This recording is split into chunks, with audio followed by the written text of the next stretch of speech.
নমস্কার, learn English চ্যানেলে আমার সকল দর্শক বন্ধুদের স্বাগত জানাই। আজকের ক্লাসটা ডিফিকাল্ট ভার্বস ইন ইংলিশ নিয়ে। ডিফিকাল্ট ভার্বস কেন?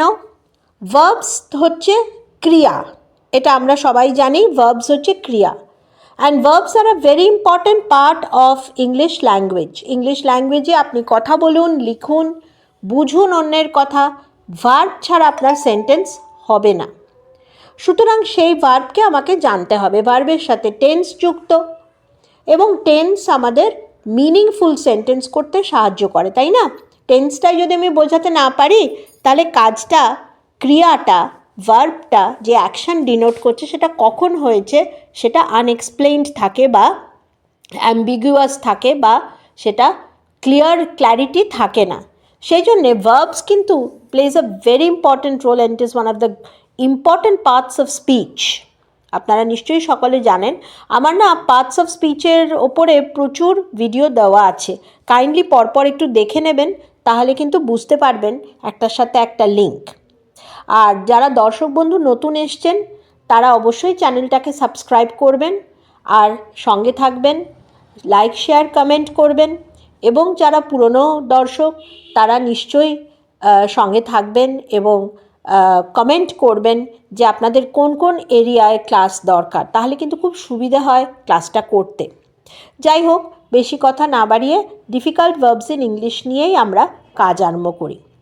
স্ক্রিনে দেখতে পাচ্ছেন lay, LAY। This is a transitive verb. Transitive verb মানে it is always followed by an object noun or a pronoun. যেমন এক্সাম্পলটা দেখুন, the hen laid 6 eggs yesterday। 6 eggs yesterday, ইয়েস্টারডেটা দিতে হলো, লেড সেই জন্যে ট্রানজিটিভ ভার্ব। বোঝা গেল? লেড হচ্ছে পাস্ট টেন্স, তাই না? Has laid, past tense. কিন্তু লাই দেখুন is an intransitive verb, because it does not take an object. Example কি আছে? She lay down and tried to sleep. Lay down, just সেইটা, তারপর তার সাথে কোনো প্রোনাউন নেই, কোনো অবজেক্ট কিন্তু নেই। তাহলে লে আর লাই কিন্তু দুটো এক না। ঠিক আছে? এটা আমাদের অনেক সময় কনফিউশন হয় এবং আমরা কনফিউজ করে ফেলি। নেক্সট যেই ভার্বটা সেটা হচ্ছে রেজ, RAISE। প্রোনাউন্সিয়েশন এবং স্পেলিং দুটোই খুব নজর করে দেখবেন, কারণ প্রায়শ কিন্তু এগুলোতে ভুল হয়। রেজ হচ্ছে আবার transitive verb, it requires an object. She raised her voice, ভয়েসটা এখানে হলো অবজেক্ট। কি রেজ করলো? ভয়েস।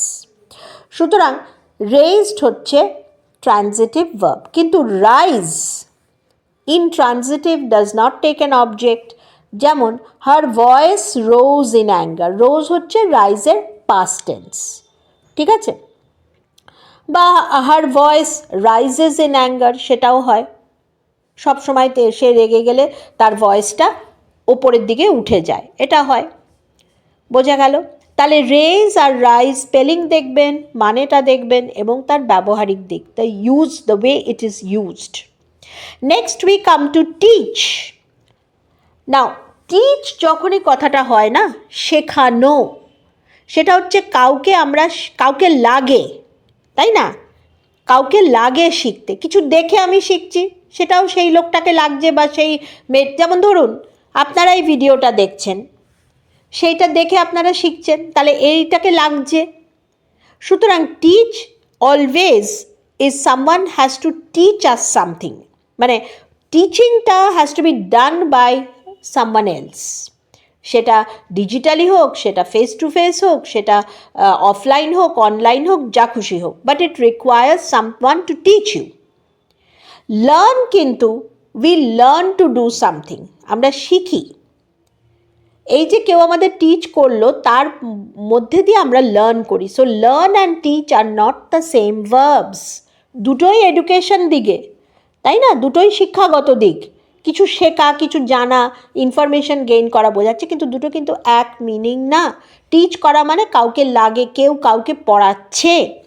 আর লার্ন হচ্ছে আমি অধিগত করলাম, আমি লার্ন করলাম, আমি ইন্টারনালাইজ করলাম, আমি শিখে গেলাম জিনিসটা। নেক্সট হচ্ছে সে। সে হচ্ছে we need not mention the person with whom we are sharing the ideas or information. When we say say, Sarah said she likes music.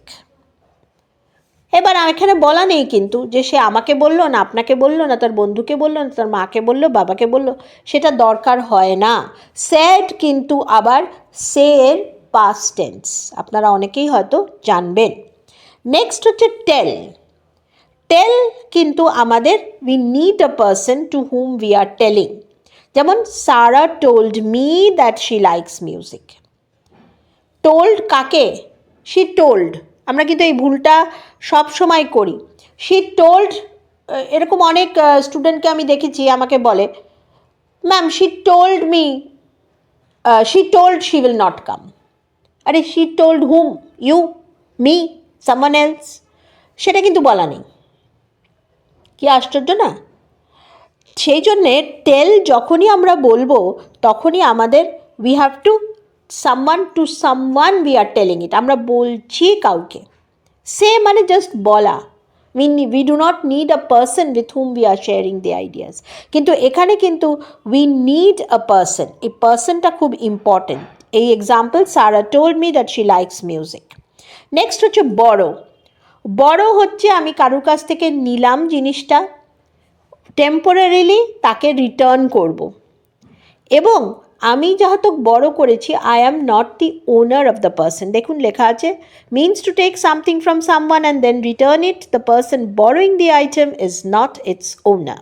For example, I borrowed a pen from my friend, so I don't have a pen, so the pen which I took from my friend is not mine. I am not the owner of it, so I took it from someone. And lend is what? I am giving it to someone. So I am the owner of the pen. I am lending my pen to my friend, so I am the owner of the pen. So a person who is giving, that is lending, I am lending my pen to my friend, is always the owner. But the person who is borrowing the pen is not the owner. এইটাই কিন্তু difference lending আর borrowing এর মধ্যে, এটা খেয়াল রাখতে হবে। So this verbs, এই 10টা ভার্ব কিন্তু আমরা অনেক সময়তেই ভুল করি, we use it in a wrong way, যেখানে যেটা না সেটা ইউজ করি, এবং স্পেলিং তো ভুল হয়ই। দিস আর দ্য এরিয়াস যেটা ইনঅ্যাকিউরেট ইংলিশে লিড করে, তাই না? ইনঅ্যাকিউরেসি হয়ে যায়। তাহলে অ্যাকিউরেট না হলে কমিউনিকেশন হয় না, আর কমিউনিকেশন না হলে আমি কি বলতে চাইছি সেটাই পরিষ্কার হলো না। বোঝা গেল কি বললাম? তো আপনারা যারা ভিডিওটা দেখছেন তারা অবশ্যই পুরোটা দেখবেন, কেননা পুরোটা না দেখলে কিন্তু একটা লেসন বুঝতে পারবেন না। খানিকটা দেখার পর, 3টে ভার্ব দেখার পর যদি কেটে বেরিয়ে যান, তাহলে আর 3টে ভার্বের যে ইম্পর্টেন্স সেটা আপনি শুনলেনই না। এবার আপনি যখন ব্যবহার করবেন তখন সেটা গুলিয়ে যাবে। কাজে এটা একটা শিক্ষা, তো you are learning something, I am using these verbs only. So when you learn it in a full fledged way.